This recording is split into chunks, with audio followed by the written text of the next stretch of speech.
नमस्कार मित्रों, बहुत बहुत स्वागत है आपका आपके चैनल सरस्वती ट्यूटोरियल्स में। और लास्ट लेक्चर में हमने सीखा था वेक्टर एडिशन, कि अगर हमें दो वेक्टर्स दिए जाएं तो हम उन्हें कैसे ऐड करेंगे। साथ ही हमने सीखा था कि उनका जो रिजल्टेंट होता है, यानी कि उनका परिणामी, उसका क्या फार्मूला होना चाहिए, उसके क्या फीचर्स होने चाहिए, उसका क्या डायरेक्शन होना चाहिए, कौन कौन सी प्रॉपर्टीज को वो वेक्टर एडिशन फॉलो करता है। ये सारी चीजें हमने पिछले लेक्चर में सीखी। और हमने जो लॉ सीखा वो था triangle law of vector addition. आज का जो हमारा टॉपिक है वो भी वेक्टर एडिशन पर ही है, बट आज हम जो सीखने वाले हैं वो है parallelogram law of vector addition. Parallelogram नाम से स्पष्ट है, क्या होता है पैरेललोग्राम?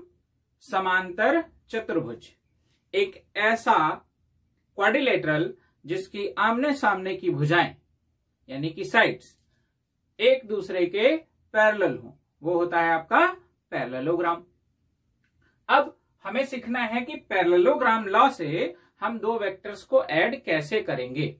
क्या ऐसा तो नहीं कि पैरेललोग्राम लॉ हमारे ट्रायंगल लॉ से डिफरेंट रिजल्ट देता हो? तो ये सारी चीजें हमें यहां पर सीखनी है। तो आइए देखते हैं। जैसे कि कल हमने देखा था, हमने एक बॉडी ली थी और इस पर हमने देखा था दो फोर्सेस काम कर रहे थे। एक फोर्स का नाम हमने रखा था A और दूसरे फोर्स का नाम हमने रखा था B। तो इस तरह से दो फोर्सेस हमारे पास काम कर रहे हैं। तो अब इन्हें हमें पैरेललोग्राम लॉ से ऐड करना है। ऐड करने के लिए सबसे स्पेशल बात यह है कि हमारे जो दोनों ही वेक्टर्स हैं वो एक कॉमन पॉइंट पर लाई करने चाहिए, यानी कि उनके पास उनकी जो टेल्स हैं वो एक पास होनी चाहिए। तो सबसे पहले तो हम इनकी टेल्स को एक पास करेंगे। देखिए, इस वेक्टर को हम थोड़ा सा शिफ्ट करेंगे ऊपर और इसकी टेल के साथ इसको मर्ज कराएंगे। तो ऐसी कंडीशन में ये वाला जो वेक्टर है हमारा, ये एज इट इज ऐसे ही है, दैट इज वेक्टर ए। और ये वाला जो आपका वेक्टर है इसको इसकी टेल से मर्ज करा देंगे हम। बस ये ध्यान रखना है कि डायरेक्शन वही होना चाहिए जो पहले वाले वेक्टर का है। तो बी का डायरेक्शन ये था, हमने इसे यहां पर चूज कर लिया। अब आप देख पा रहे हैं हमारे पास दो वेक्टर्स हैं और दोनों वेक्टर्स के बीच एक एंगल बन रहा है, दैट इज थीटा, और इन्हें हमें ऐड करना है बाय पैरेललोग्राम लॉ। तो पैरेललोग्राम लॉ को हम पढ़ते हैं और धीरे धीरे इसका एप्लीकेशन करते हैं। क्या कहता है हमारा पैरेललोग्राम लॉ? कि if two vectors are represented by adjacent side of a parallelogram, कि अगर दो वेक्टर किसी भी पैरेललोग्राम की एडजेसेंट साइड्स, तो यहां पर एडजेसेंट साइड्स का मीनिंग क्या है कि जैसे हमारे पास ये एक पैरेललोग्राम है, तो ऐसी कंडीशन में ये और ये एडजेसेंट साइड है, ये और ये वाली साइड ये भी एडजेसेंट है। ऐसे हम देखेंगे इसको और इसको, ये भी एडजेसेंट है। कहने का मतलब है ऐसी दो साइड्स जिनका एक कॉमन पॉइंट होता है उन्हें हम कहते हैं एडजेसेंट साइड्स। तो हम क्या कह रहे हैं? If two vectors are represented by adjacent sides of a parallelogram which are directed away from. अब बात आती है which are directed away from, जो कि बाहर की ओर निकल रही हो। कहां से? फ्रॉम देयर कॉमन पॉइंट, अपने उस कॉमन पॉइंट के। जैसे कि अभी हमने देखा एडजेसेंट साइड्स के पास एक कॉमन पॉइंट होता है, तो जो हम वेक्टर लेंगे वो वेक्टर हमारे कॉमन पॉइंट से बाहर की ओर दूर निकल रहे हों। तो देखिए, हमें इसे ऐड करना है। तो हमारे पास पहला वेक्टर है ये, दैट इज वेक्टर ए, और दूसरा वेक्टर है ये, दैट इज वेक्टर बी, और आप देख रहे हैं इनके पास ये एक कॉमन पॉइंट है और ये एक पैरेललोग्राम की एडजेसेंट साइड्स हैं।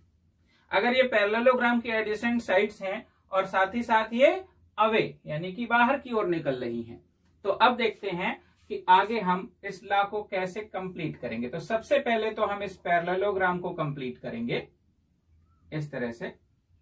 ये हमारा पैरेललोग्राम हो गया, ये लोकेशन है ओ पी क्यू आर। तो आप देख रहे हैं OP parallel to Q R, P Q parallel to O R. अब क्या कह रहे हैं कि अगर ऐसा हो जाए कि एडजेसेंट साइड्स दो वेक्टर्स को रिप्रेजेंट करें और उनके कॉमन पॉइंट से वो बाहर की ओर निकल रहे हों, ऐसी कंडीशन में जो आपका रिजल्टेंट वेक्टर होगा वो कहां से जाएगा। देखिए, then their sum or resultant vector is given by the diagonal of parallelogram। किसके द्वारा दिया जाएगा? उस पैरेललोग्राम की डायगोनल यानी कि विकर्ण के द्वारा दिया जाएगा। अब बात करते हैं कि वो विकर्ण कहां से पास आउट होना चाहिए। Passing away through that common point, यानी कि वो कॉमन पॉइंट जहां से आपके दो वेक्टर्स कनेक्टेड हैं, उस कॉमन पॉइंट से बाहर की ओर जाने वाले डायगोनल को। तो यहां से देखिए, इस कॉमन पॉइंट से बाहर की ओर ये आपका डायगोनल जाता है। तो ये आप जो देख रहे हैं, ये हमारा जो वेक्टर आया है, ये है हमारा resultant vector, vector A plus vector B. तो this is parallelogram law of vector addition. If two vectors are represented by adjacent side of a parallelogram, this and this, which are directed away from their common point, this is common point, और ये away हो रहे हैं, बाहर की ओर हो रहे हैं, then their resultant is given by the diagonal of parallelogram। Clear है? तो इस लॉ में और ट्रायंगल लॉ में कोई बहुत बड़ा डिफरेंस नहीं है। चलिए मैं आपको दिखाता हूं। सेम ये वेक्टर्स हमने यहां पर चूज किए और हम इस पर ट्रायंगल लॉ को फॉलो करते हैं। तो ट्रायंगल लॉ को अगर फॉलो करेंगे तो ट्रायंगल लॉ कहता था कि इस वेक्टर को डिस्प्लेस करके पहले वाले वेक्टर के हेड तक ले जाइए। तो देखिए, ये था हमारे पास वेक्टर ए और हम इसे डिस्प्लेस करते हैं और यहां पहुंचा देते हैं। ये आपका आ गया वेक्टर बी। अब ये हमें मिल गया, ए का हेड से बी का टेल ज्वाइन हो गया। अब हमें रिजल्टेंट मिलता था किससे? ए के टेल और बी के हेड को ज्वाइन करने पर, ऐसे। तो ये होता था हमारा vector R is equal to vector A plus vector B. तो अभी आप देख पा रहे हैं कि जो वेक्टर ये यहां पर चूज किया है हमने पैरेललोग्राम लॉ में, इसका जो डायरेक्शन है वही डायरेक्शन हमारे इस ट्रायंगल लॉ के वेक्टर का भी है। जो लेंथ इसके पास है वही लेंथ इसके पास भी है। तो कहने का मतलब है, लॉज बदलने से एडिशन का जो इफेक्ट है वो चेंज नहीं होता है, बस हमारे पास जो तरीका है हम उसको मॉडिफाई करके यूज कर रहे हैं। तो ये हमारा दूसरा रास्ता है जिससे हम दो वेक्टर्स को ऐड करते हैं। रिजल्टेंट के फॉर्मूले के बारे में बात करें, डायरेक्शन के बारे में बात करें, मैग्नीट्यूड के बारे में बात करें, तो वो सब कुछ सेम एज इट इज रहता है जैसा कि ट्रायंगल लॉ में है। सारी प्रॉपर्टीज भी वैसी की वैसी ही रहती हैं जैसा कि ट्रायंगल लॉ में होती हैं। बट चेंजेस कहां पर आते हैं? केवल हमारी प्रोसेस में चेंजेस हैं। जो हम तरीका यूज कर रहे हैं केवल वो आपका यहां पर बदल रहा है। तो that is parallelogram law of vector addition. चलिए बात करते हैं अपने अगले लॉ के बारे में। हमारा अगला लॉ है polygon law of vector addition. अभी तक हमने जो दो लॉज पढ़े उसमें हमने ये सीखा कि हम केवल दो वेक्टर्स को ऐड कर सकते थे। चाहे आप ट्रायंगल लॉ में देखते थे तो हम वहां भी कहते थे if two sides of a triangle are, okay. और जब हम पैरेललोग्राम लॉ को पकड़ते थे तो वहां पर भी if two sides of a parallelogram, तो वहां पर भी हम सिर्फ दो साइड्स को चूज कर रहे थे, यानी कि टू वेक्टर्स के एडिशन की बात हो रही थी। अब जो हम बात करने वाले हैं उसमें हम क्या सीखने वाले हैं, इसमें हम ये सीखने वाले हैं कि जब टू वेक्टर्स से ज्यादा वेक्टर्स एक ही पॉइंट पर लाई करते हो, कनेक्टेड हो या वहां से अप्लाइड होते हो, तो उनको हम कैसे ऐड करेंगे। तो चलिए देखते हैं। हमने देखा कि हमारे पास एक लोकेशन है ये, ठीक है, और इस लोकेशन पर एक ये वेक्टर था, दैट इज वेक्टर ए। इसी पर आपका एक दूसरा वेक्टर भी काम कर रहा था, दैट इज वेक्टर बी। यहां से मैंने देखा एक और वेक्टर है, दैट इज वेक्टर सी, और एक वेक्टर ये रहा, this one is vector D. और ये जो वेक्टर्स हैं ये आपस में एक दूसरे से थीटा, अल्फा, बीटा कोण पर है, ठीक है। तो अब हमें क्या करना है, हमें इन चारों वेक्टर्स को ऐड करना है। तो देखिए जो आपका ट्रायंगल लॉ है वो इसे ऐड करने के लिए एकदम सफिशियंट है, बट उसको हम यहां पर पार्टली यूज करेंगे। कैसे पार्टली यूज करेंगे, इस चीज को यहां पर आपको सीखना है। तो सबसे पहले हम वेक्टर ए को वेक्टर बी में ऐड करने वाले हैं। ओके, तो वेक्टर ए को जब हम वेक्टर बी में ऐड करेंगे तो आप देखिए यहां से आपको क्या समझ में आएगा कि वेक्टर बी को डिस्प्लेस करेंगे पैरेलल और ए के हेड से इस बी के टेल को ज्वाइन कराएंगे। तो देखिए ये है हमारे पास हमारा पहला vector, that is vector A, और इस बी को हमें डिस्प्लेस करना है, लेकिन एंगल चेंज नहीं होना चाहिए। ये आपका आ गया थीटा एंगल पर वेक्टर बी। तो हमने यहां पर वेक्टर ए और वेक्टर बी को आपस में ऐड किया। वेक्टर ए और वेक्टर बी को अगर हम ऐड करेंगे तो इसका जो रिजल्टेंट है वो कैसे मिलेगा, ये ट्रायंगल की थर्ड साइड से मिलता है, बट ऑर्डर अपोजिट होना चाहिए। हम यहां पर देख रहे हैं हमारा ऑर्डर है anti clockwise, this this this this. Okay, हम ये चूज करेंगे रिजल्टेंट तो क्लॉकवाइज चूज करेंगे। तो क्लॉकवाइज अगर हमने रिजल्टेंट चूज किया तो आप देखेंगे कि ये जो आप देख पा रहे हैं third side of this triangle, ये आपको आर देगी, यानी कि vector A plus vector B. अच्छा, जब भी दो वेक्टर्स ऐड होते हैं तो वो हमें फिर से एक वेक्टर देते हैं, यानी कि ये हमारा जो ब्लू डॉटेड लाइंस हैं यहां से जो हमें मिल रहा है ये भी एक वेक्टर हो गया। अब हमें इस वेक्टर में तीसरा वेक्टर ऐड कर लेना है। तो देखिए हमारा जो बी का जो डायरेक्शन है वो ये है, आप देख पा रहे हैं, और ये जो सी है इस बी के साथ अल्फा कोण बनाता है। तो अब आपको किसको रिप्लेस करना है, सी को ऐसे रिप्लेस करना है। कहां तक ले जाना है, बी के हेड तक ले जाना है। तो जब आप इसे बी के हेड तक ले जाएंगे तो आप देख पा रहे हैं नियर अबाउट 90 डिग्री पे है। तो आपने भी यहां पर ये अपना वेक्टर सी ऐसे लगा दिया। तो ये आपका जो वेक्टर है जिसका लेंथ और मैग्नीट्यूड हम देख पा रहे हैं और एंगल देख पा रहे हैं यहां पर है अल्फा, और ये हो गया वेक्टर सी। तो देखिए अब ये जो a प्लस बी है ये एक वेक्टर है, ओके, और इसमें हम ऐड कर रहे हैं किसको, c को। तो जरा a प्लस बी का डायरेक्शन देखिए, ये रहा, ये इस ट्रायंगल के लिए फर्स्ट साइड और ये सेकेंड साइड। अब हमें इसमें ऐड करना है इन दोनों को, तो थर्ड साइड हमको रिजल्टेंट देती है। तो थर्ड साइड आपकी यहां से स्टार्ट होगी इस a प्लस बी के टेल से c के हेड को ज्वाइन कराते हुए।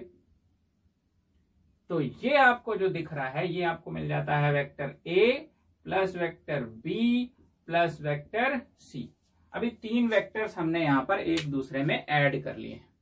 अभी हमें चौथा वेक्टर जो वेक्टर d है इसको इस c पर ऐड करना है। तो देखिए c का जो डायरेक्शन है वो ये है, ये हमारे c का डायरेक्शन है। ये ध्यान रखिएगा कि इस लाइन को आप थोड़ा बेंड मत करिएगा, इसी स्ट्रेट लाइन में आपको चलना है। आपको कहीं और नहीं भागना है। तो ये आपका सी का जो डायरेक्शन है इसे आपको पकड़कर चलना है। अब जो डी है वो इस सी के साथ बीटा एंगल बनाता है, तो आप इस डी के टेल को देख पा रहे हैं और इस डी के टेल को आप रिप्लेस करेंगे सी के हेड से।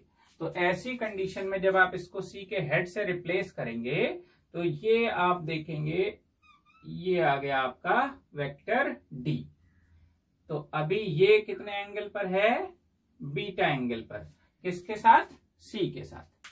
तो अभी हमने देखा कि हमने इसको ऐड कर दिया, क्लियर। अब थोड़ा सा मैं यहां से एक फिगर को आउट कर रहा हूं, बाहर निकाल रहा हूं। ये आपको दिख रहा है हमारा डॉटेड लाइन, जिस पर हम देख पा रहे हैं vector A plus vector B plus vector C, this one. ये है A plus B plus C, यानी कि ये भी एक वेक्टर है और इसी से हम देख पा रहे हैं कनेक्टेड है ये आपका वेक्टर डी। तो आप देखेंगे कि हमें दो साइड्स मिल चुकी हैं, ओके। दो साइड्स मिलने के बाद जब आप तीसरी साइड वो भी अपोजिट ऑर्डर में ड्रॉ करते हैं तो ट्रायंगल लॉ आपको वेक्टर एडिशन देता है।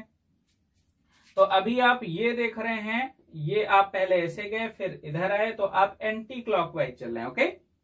अब आपको जो रिजल्टेंट चाहिए वो चाहिए क्लॉकवाइज। तो क्लॉकवाइज चलने के लिए हमें ऐसे चलना पड़ेगा। तो जो हमारा वेक्टर ड्रॉ होगा वो कहां से कहां जाएगा, इसके टेल से इसके हेड तक, और ये जो आपको मिलेगा ये आपको रिजल्ट देगा A plus B plus C plus D. तो देखिए हमें चलना है A plus B plus C वाले वेक्टर के टेल से और पहुंचना है वेक्टर डी के हेड तक। तो ये आप यहां से ऐसे ऐसे मिलाएंगे तो ये आपको मिल जाएगा रिजल्टेंट, यानी कि आर। और ये आर किसके बराबर हो जाएगा, vector A plus vector B plus vector C plus vector D. तो क्या है हमारा पॉलीगॉन लॉ, ये तो हमने ट्रायंगल लॉ से इसका एक्सप्लेनेशन किया।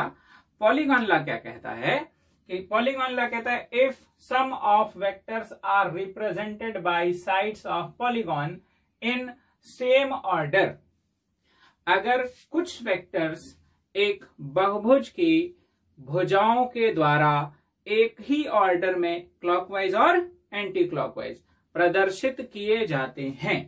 तो देखिए हमारे पास ये एक बहुभुज है, ठीक है, जिसका एक साइड ये है, दूसरा साइड ये, तीसरा ये, चौथा ये, और हम देख रहे हैं कि हम ए वेक्टर को इस डायरेक्शन में ले जा रहे हैं, बी इस डायरेक्शन में चल रहा है, सी इस डायरेक्शन में और डी ऐसे। तो आपका जो सिस्टम है, अरेंजमेंट है, वो कैसा है, एंटी क्लॉकवाइज, क्लियर। अब एंटी क्लॉकवाइज यहां तक आपने देख लिया कि आपके जो वेक्टर्स थे वो रिप्रेजेंट किए जा रहे थे पॉलीगॉन्स की साइड से, क्लियर, और कैसे, सेम ऑर्डर में। इसके बाद क्या कह रहे हैं, then their resultant vector is represented by closing side. तो ऐसा होने पर जो आपका रिप्रेजेंटेशन ऑफ रिजल्टेंट वेक्टर है वो उस पॉलीगॉन की क्लोजिंग साइड, यानी कि जो बंद करने वाली साइड है, जो पूरे पॉलीगॉन को मैच कराती है, उससे रिप्रेजेंट किया जाएगा। But condition must be applied that closing side of polygon is in opposite order.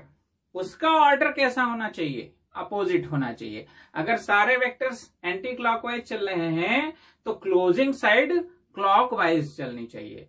ऐसी कंडीशन में हमें रिजल्टेंट मिलता है सारे वेक्टर्स का, और इनके बीच जो एंगल्स हैं, उनके डायरेक्शंस हैं, वो यहां पर सेटिस्फाइड होते हैं इस ट्रायंगल लॉ से।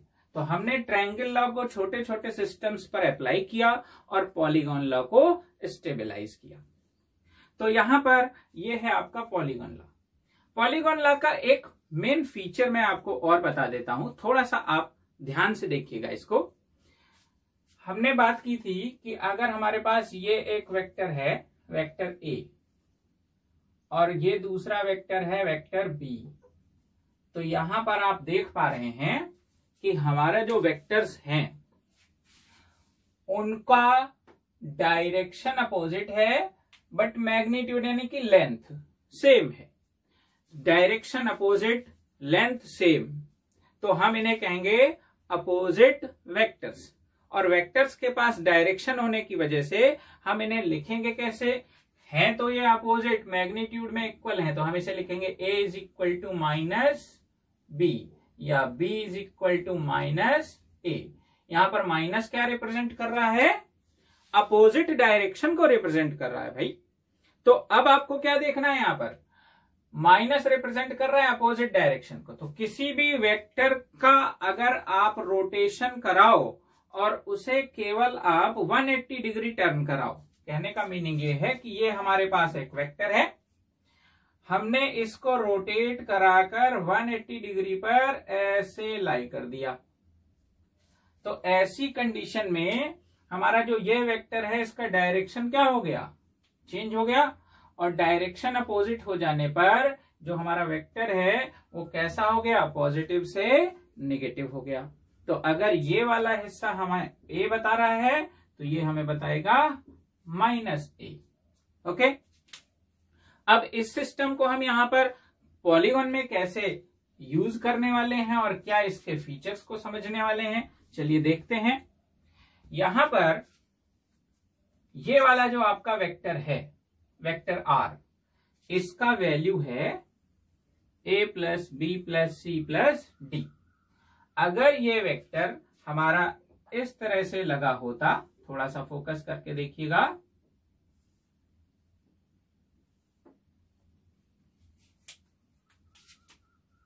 ये ऑर्डर बदल दिया है मैंने, ये इसका ऑर्डर अलग है और इसका ऑर्डर उसी ऑर्डर में है जिसमें बाकी वेक्टर्स लगे हुए थे। ये था a b c d और ये है e। अब e की अगर हम बात करें तो थोड़ा सा फोकस करिए, अगर ये ऐसा होता तो ये जो e वेक्टर है हमारा होता a plus B plus C plus D. Clear? लेकिन ये ऐसा नहीं है, ये इसका अपोजिट है। तो अपोजिट होने की वजह से ये कैसा हो जाएगा? निगेटिव हो जाएगा। इसका डायरेक्शन हमने बदल दिया तो ये निगेटिव हो गया। तो E का वैल्यू आप देख रहे हैं कितना है? Minus A plus B plus C plus D.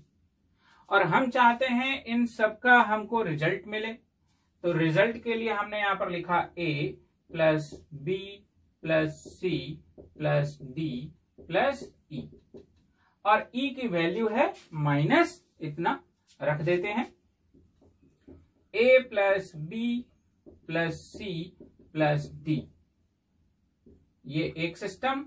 ई की value minus a plus B plus C plus D, इतना।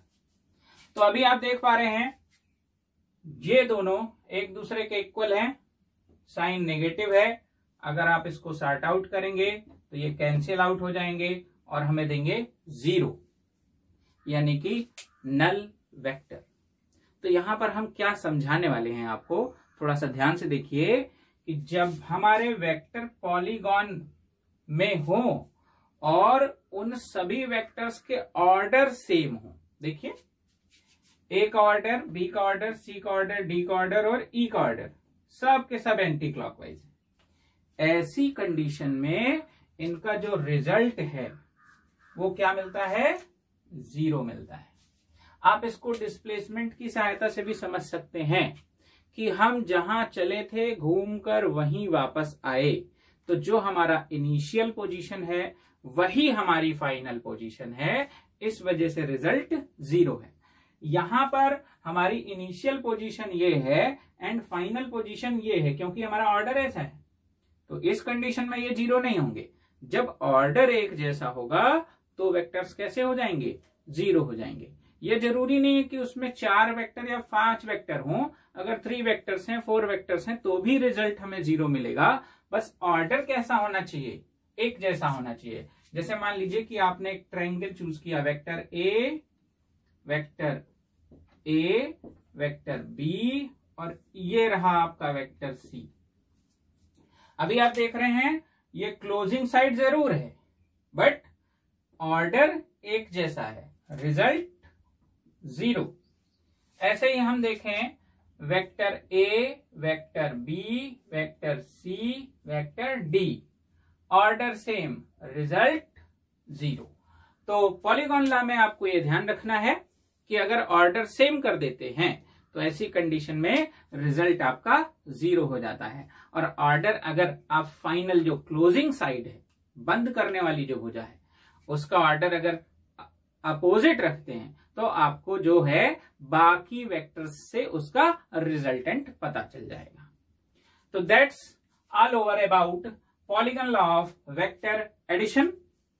और अब हम अपने अगले लेक्चर में पढ़ेंगे सब्सट्रैक्शन ऑफ वेक्टर्स।